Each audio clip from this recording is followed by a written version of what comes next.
The story is now very clear what happened to the CPF fourth name that came out. Please watch on, because there's a lot of learning lessons to the end that all of us better learn so that the same thing wouldn't happen to you. So for those people who have not watched my earlier video, my wife's auntie made a CPF nomination 9 years ago. In her memory, she had put in 3 names, 3 beneficiaries. 9 years later, she wanted to make some adjustments to the CPF nomination to include 1 more name. Guess what? When she went online to check, she found that there are 4 names already there, and the last name is a name she cannot recognize. And now suddenly she alerted me, and we all thought that it was a case of a fraud.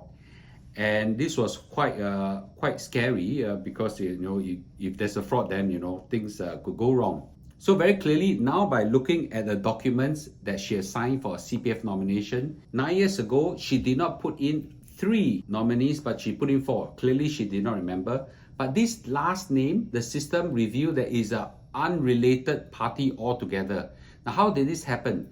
She all the while wanted to include this last person. Let's call her Mary fictitiously. So she all the while wanted to include Mary as one of her beneficiary.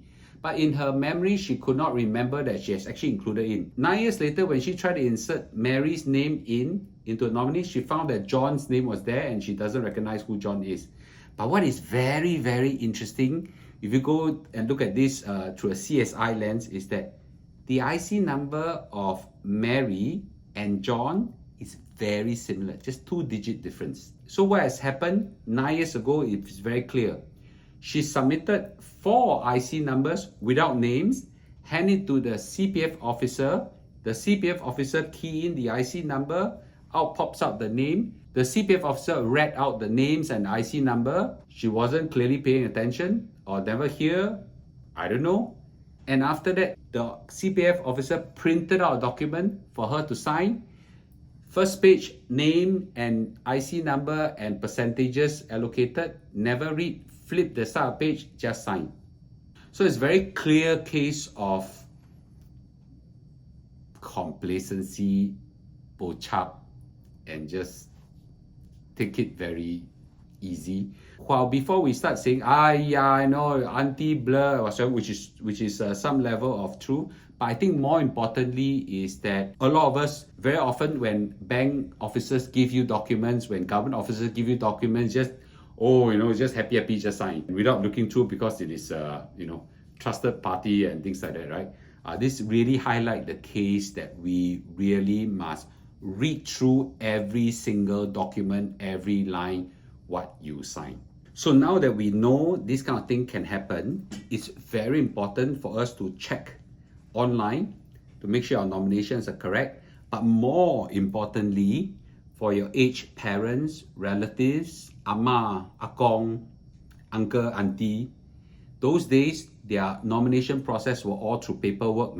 Make sure they go and check their system to make sure that, and if there had been any human error, it will be uncovered and corrected. I think the chances is low, but not no. Just go and check. Check has no harm, right?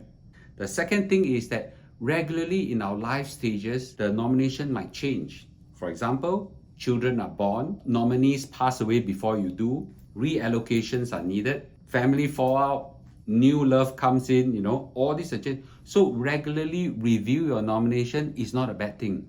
And in the regular review of things, you will uncover human errors that are made by yourself, has happened, or made by your parents, have happened along the way, and you will have in time to undo this. So from my now understanding of the whole CPF nomination system, it's actually a very strong and robust system. Now with the Singpass as the anchor way of doing it, you need to key in both your IC and name. So this problem will not happen. The paper process system is still in place. You can still use the same process. You can come down CPF board to have the things done, the nomination done. They will serve you. But make sure you take on those additional check and balances that I just mentioned, like double check the system after the system go live, regularly review your nominations and all this. The last comment I want to make is thanks CPF board for reacting swiftly. This is a strong affirmation of how robust our government systems are. I've always said, and I said in a previous video, that I never thought that it is a CPF problem. Our CPF board is one of the most strong and powerful financial institution in the world, and we take pride of it. Mr. Loo is often called as Mr. CPF. I take pride in this title because it's a strong affirmation of our country's incredible financial institution as well. With this, I'm happy to hear some of the comments. Thanks CPF board for clarifying this, and thank you all for watching. Okay, remember to give a like, subscribe, and I'll see you in a day or two. Bye bye.